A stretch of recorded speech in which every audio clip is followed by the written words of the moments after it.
ಮಂಗಳೂರು ತಾಲೂಕಿನ ಬಜಪೆ ಎಡಪದವಿನ ಮಚೂರು ಕ್ರಾಸ್ ಬಳಿ ರಾಷ್ಟ್ರೀಯ ಹೆದ್ದಾರಿ 169ರಲ್ಲಿ ರಾಷ್ಟ್ರೀಯ ಹೆದ್ದಾರಿ ಪ್ರಾಧಿಕಾರದ ವತಿಯಿಂದ ಕಾಮಗಾರಿ ನಡೆಯುತ್ತಿದ್ದು, ಪ್ರಸ್ತುತ ಮಂಗಳೂರಿನಿಂದ ಮೂಡಬಿದ್ರೆ ಕಡೆಗೆ ಹಾಗೂ ಮೂಡಬಿದ್ರೆಯಿಂದ ಮಂಗಳೂರು ಕಡೆಗೆ ವಾಹನಗಳ ಓಡಾಟಕ್ಕೆ ಇದ್ದ ಹಳೆ ರಸ್ತೆಯು ಘನ ವಾಹನಗಳ ಓಡಾಟದಿಂದ ಬಿರುಕು ಬಿಟ್ಟು ಅಲ್ಲಲ್ಲಿ ಕುಸಿಯಲು ಪ್ರಾರಂಭಿಸಿರುವುದರಿಂದ ರಾಷ್ಟ್ರೀಯ ಹೆದ್ದಾರಿ ಪ್ರಾಧಿಕಾರದ ವತಿಯಿಂದ ಫೆಬ್ರವರಿ 12ರಿಂದ ಮಾರ್ಚ್ 13ರವರೆಗೆ 30 ದಿನಗಳ ಕಾಲ ರಸ್ತೆ ದುರಸ್ತಿ ಕಾಮಗಾರಿಯನ್ನು ನಡೆಸಿ ರಸ್ತೆ ಹೆದ್ದಾರಿಯಲ್ಲಿ ವಾಹನಗಳ ಸಂಚಾರಕ್ಕೆ ಅನುವು ಮಾಡಲಿದ್ದಾರೆ.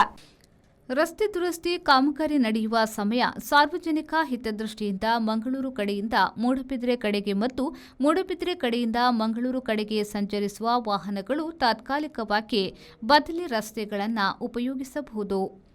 ಮೂಡಬಿದ್ರೆ ಕಡೆಯಿಂದ ಮಂಗಳೂರು ಕಡೆಗೆ ಬರುವಂತಹ ಲಾರಿ ವಿದ್ಯಾಕೆರೆ ಮುಲ್ಕಿ ಕ್ರಾಸ್ನಲ್ಲಿ ಬಲಕ್ಕೆ ತಿರುಗಿ ಕಿನ್ನಿಗೋಳಿ ರಸ್ತೆಯಲ್ಲಿ ಸಂಚರಿಸಿ ಪಕ್ಷಿಕೆರೆ ಕ್ರಾಸ್ನಲ್ಲಿ ಬಲಕ್ಕೆ ತಿರುಗಿ ಮುಲ್ಕಿ ಜಂಕ್ಷನ್ ಸುರತ್ಕಲ್ ಮೂಲಕ ಮಂಗಳೂರು ಕಡೆಗೆ ಸಂಚರಿಸುವುದು ಹಾಗೂ ಮಂಗಳೂರು ಕಡೆಯಿಂದ ಮೂಡಬಿದ್ರೆ ಕಡೆಗೆ ಸಂಚರಿಸುವ ಲಾರಿಗಳು ಇದೇ ರಸ್ತೆಯಲ್ಲಿ ಸಂಚರಿಸುವುದು.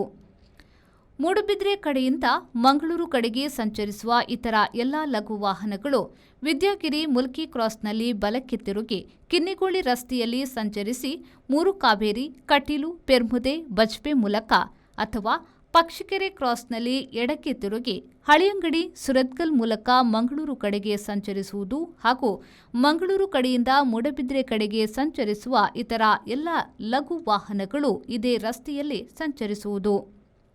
ಮೂಡಬಿದ್ರೆ ಕಡೆಯಿಂದ ಮಂಗಳೂರು ಕಡೆಗೆ ಬರುವ ಸಾರ್ವಜನಿಕ ರೂಟ್ ಬಸ್ಗಳು ಮತ್ತು ಸ್ಥಳೀಯರು ಲಘು ವಾಹನಗಳು ಮಾತ್ರ ದಡ್ಡಿ ಕ್ರಾಸ್ ಬಳಿ ಬಲಕ್ಕೆ ತಿರುಗಿ ಪೂಮಾರ್ ಪದವು ಕ್ರಾಸ್, ಮಂಚನಕಟ್ಟೆ ಕ್ರಾಸ್, ಅರ್ಜುನಕೋಡಿ, ಈಶ್ವರಕಟ್ಟೆ ಕ್ರಾಸ್, ಮುಚ್ಚೂರು ಕ್ರಾಸ್ ಬಳಿ ಬಲಕ್ಕೆ ತಿರುಗಿ ಕೈಕಂಪ ಗುರುಪುರ ಮೂಲಕ ಮಂಗಳೂರು ಕಡೆಗೆ ಸಂಚರಿಸುವುದು.